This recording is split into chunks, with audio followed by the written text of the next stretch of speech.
Shalom Aleichem, c'est rapporté dans le Rokeach, Rabbi Eliezer Migremiza, que les Grecs ils ont décrété sur les bénis Israël à l'époque de Hanouka 10 mauvais décrets. 5 décrets, il y en avait là-bas des choses, si on les faisait, on était passible des karet, chiyuvé kritout, et 5 décrets qui c'était interdit, mais il n'y a pas à l'intérieur chiyuvé kritout. Premier décret où il y a chiyuv karet, ils nous ont obligés de faire l'idolâtrie. Parmi toutes les façons qu'ils ont essayé de nous faire l'idolâtrie, ils nous ont obligés de prendre la corne des taureaux et graver dessus En lanu chelek be'Elohei Israël. J'ai aucun attachement à Hachem. Leur but, pourquoi ils ont voulu qu'on prenne la corne des taureaux, c'est pour rappeler à Hachem le veau d'or. Qu'est-ce qu'ils ont fait les bénis Israël? Ils ont pris tout leur bétail et ils les ont vendus. Ils n'avaient plus de bétail. Deuxième décret, ils ont interdit aux femmes d'y aller au mikvé. Hachem, il aura fait un miracle, que chaque famille, Akadosh Baruch Hu, il aura creusé un mikvé dans leur maison. Troisième décret, ne plus faire la Brit Mila. Quatrième décret, de ne pas observer le Shabbat. Et cinquième décret, les droits des cuissages, ça s'appelle en français, c'est une fille, quand elle sort de la choupa, au lieu de passer la nuit avec son mari, elle doit passer la nuit avec le roi. D'après les rockers, c'est les 5 choses qu'ils ont décrétées sur Bnei Israël, les Grecs, que dedans il y a chiyuvé karet. Et les 5 péchés qu'ils ont décrétés sur nous, qu'il n'y a pas chiyuvé karet, ils nous ont obligés à manger de cochon. Deuxième, de ne pas allumer la menorah. Troisième, de ne pas manger dans la souka. Quatrième, de ne pas vivre avec une femme avec la ketouba. Et cinquième, de ne pas étudier la Torah. Une parenthèse, le troisième décret de ne pas manger dans la souka, on a développé ça déjà dans le cours de l'année dernière, tu peux le trouver sur mon site. Pourquoi ils nous ont interdit de manger dans la souka? Et ils n'ont pas parlé des Pessah, que c'est encore plus grave que ne pas manger pendant les 7 jours dans la souka, mis à part le premier repas. On a développé ça l'année dernière. Un petit rappel, on a développé ça aussi à Sukkot. Qu'Akadosh Baruch Hu, il teste les goïms dans la souka, est-ce qu'ils vont manger, ils vont pas manger. Après, quand ils sortent, ils donnent un coup de pied à la souka, et Akadosh Baruch Hu, il leur fait sortir le soleil. Ok.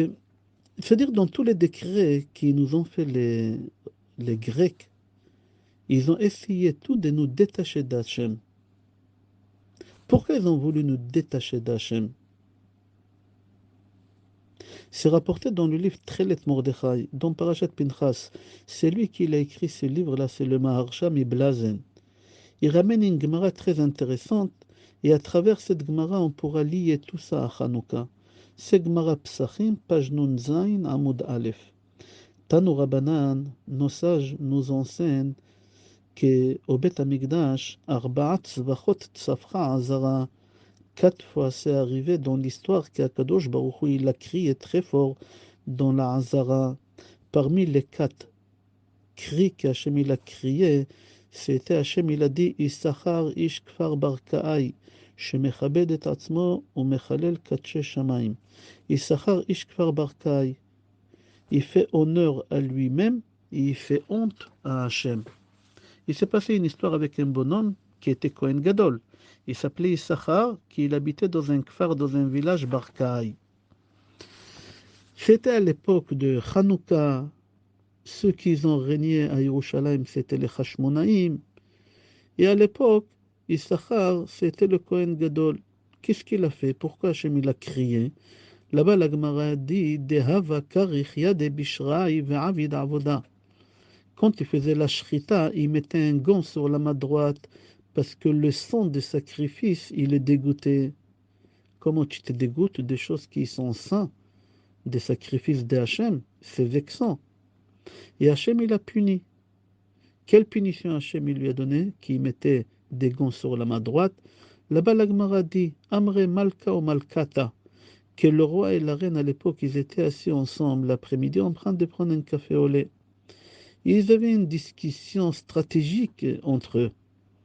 Quelle viande est le meilleur? Est-ce que c'est la viande de chèvre ou la viande de mouton?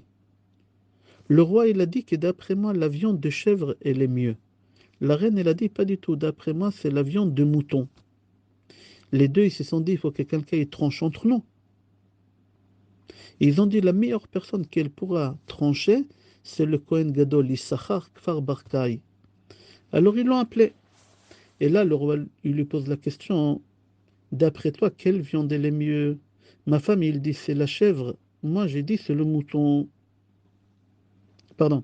Le roi, il a dit, d'après moi, c'est la chèvre. Et d'après la reine, ma femme, c'est le mouton. Et là, Issachar, il lève la main en mépris. Il dit, mais bien sûr que la viande de mouton, il est mieux. Elle a raison, la reine. Et là, le roi, il dit, pourquoi la viande de mouton, il est mieux que de la chèvre? Et là, le Kohen Gadol, il répond, il lui dit, c'est marqué dans la Torah, dans Sefer Shemot, chapitre 29, pasuk 39. Qu'Akadosh Baruch Hu, il commence la journée avec le mouton et il finit la journée avec le mouton. C'est marqué et hakeves haecha ta'aseh baboker ve'et hakeves hasheni ta'aseh ben ha'arbaim. Il a dit le Kohen Gadol, si Hachem, le roi du monde, il commence la journée et il finit la journée avec des moutons, c'est-à-dire que le mouton c'est le mieux. Le roi il a dit, c'est vrai, c'est logique ce que tu dis, mais parce que je suis le roi et tu m'as mal parlé devant ma femme la reine, moi j'ai dit que la chèvre c'est mieux. Alors, parce que tu m'as vexé, je donne l'ordre qu'on te coupe la main droite. Ils ont pris Issachar pour lui couper la main droite, et là, Issachar, il dit à celui qui il est en train de lui couper la main, il dit, écoute, je te donne beaucoup d'argent, tu me coupes la main gauche, pas la main droite. On va dire que tu t'es planté. Moi, j'ai besoin de la main droite pour faire beaucoup de choses. Moi, je suis droitier, pas gaucher. Il lui a coupé la main gauche et pas la main droite. Quelques mois plus tard, le roi, il voit Issachar avec une prothèse dans la main gauche. Et la main droite, elle fonctionne normalement. Le roi, il lui dit, c'est quoi cette histoire? J'ai dit qu'on te coupe la main droite. Et là, Issachar dit au roi, il s'est passé une erreur. Il s'est trompé. Au lieu de me couper la main droite, il m'a coupé la main gauche. Alors le roi, il a dit, chez moi, il n'y a pas d'erreur. Moi, j'ai dit droite, c'est la droite. Alors on va te couper la main droite. Ils lui ont coupé la main droite, en fin de compte. Et il est resté sans main. Et là, là-bas, la Gemara dit, Amar Rabbi Yosef, Baruch hu Akadosh Baruch hu shetava ha'onesh mi Issachar. La bonté d'Akadosh Baruch Hu, qu'Hachem il a puni Issachar dans ce monde et pas dans l'autre monde. Parce que le péché qu'il a fait, c'est très grave. Si Hachem il aurait puni dans l'autre monde, ça aurait été encore beaucoup plus dur que dans ce monde, être sans les deux bras.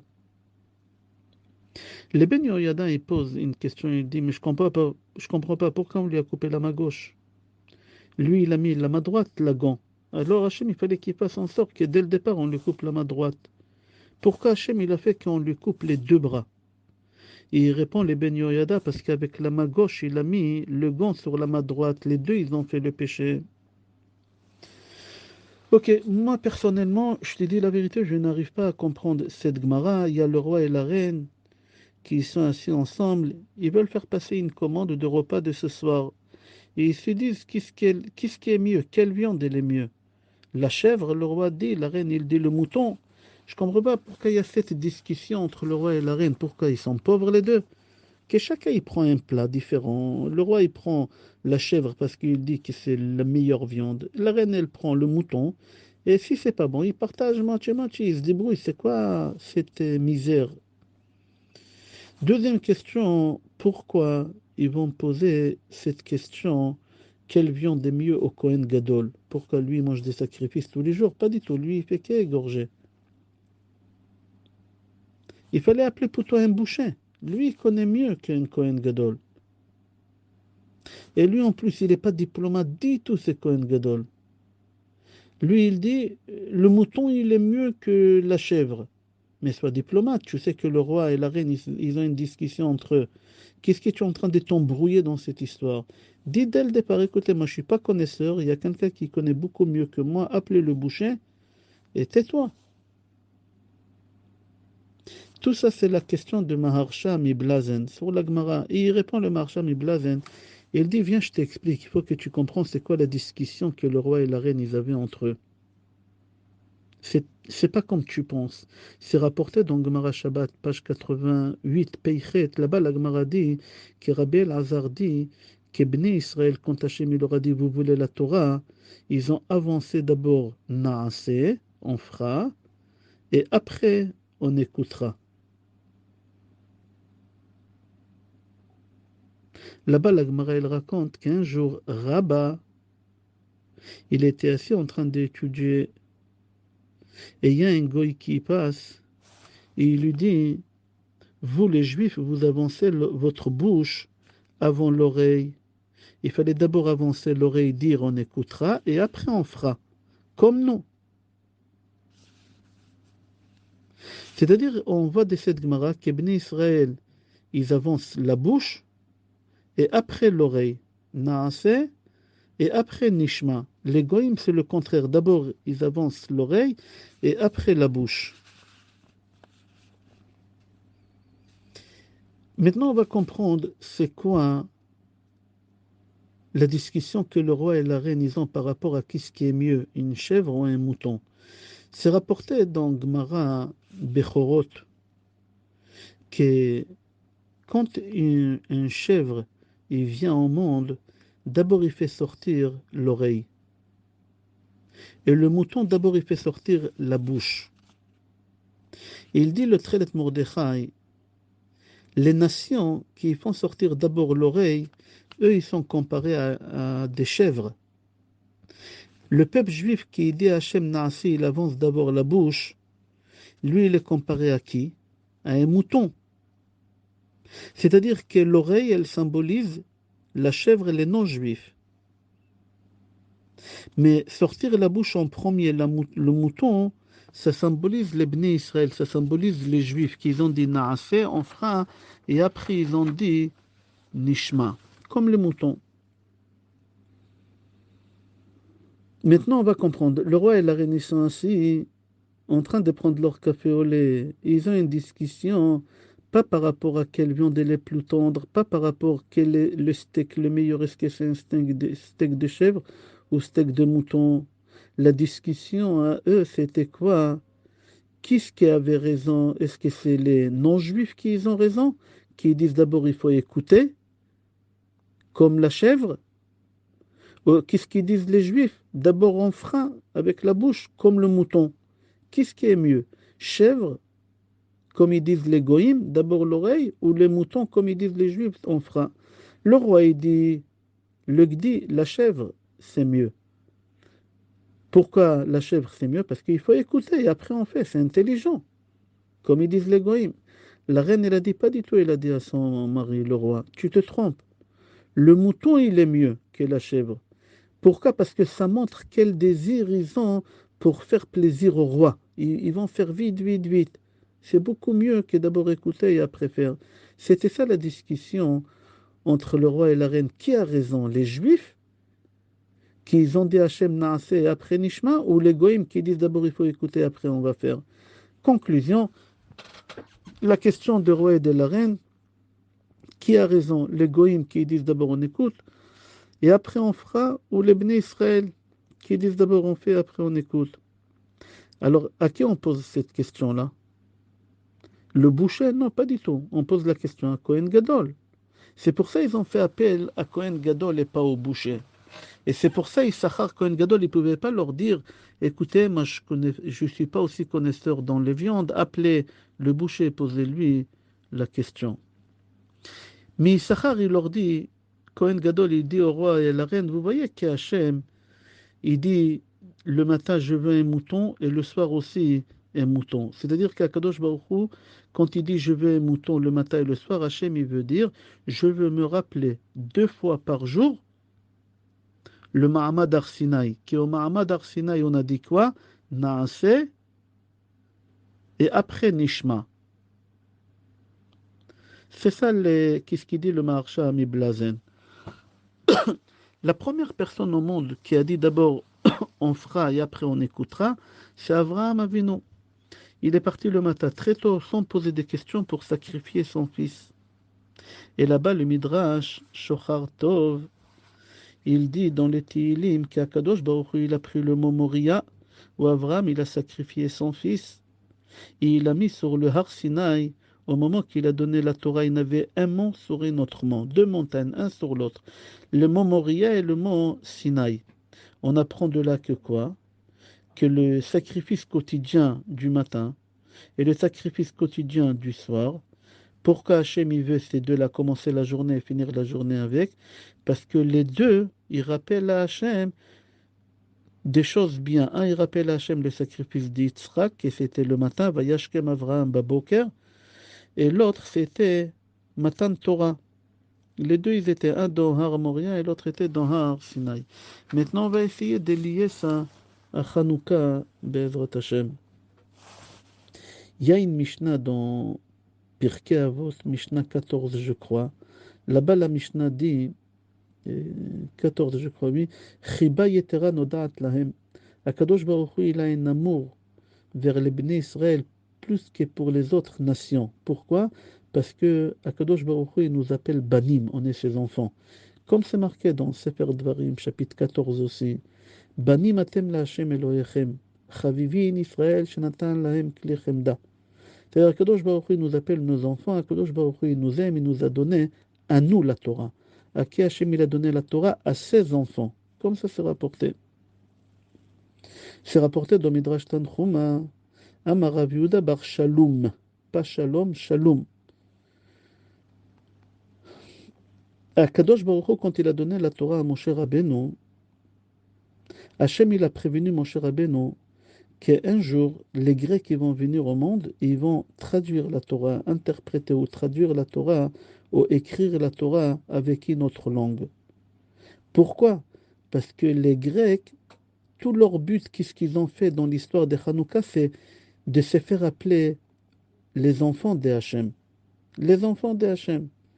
C'est-à-dire que les Grecs, tous ceux qui ont voulu nous détacher de la Torah, qui nous ont obligés d'écrire un li chelek be'elo à Israël, j'ai aucun attachement à Hachem, parce qu'eux, ils ont voulu prendre notre place.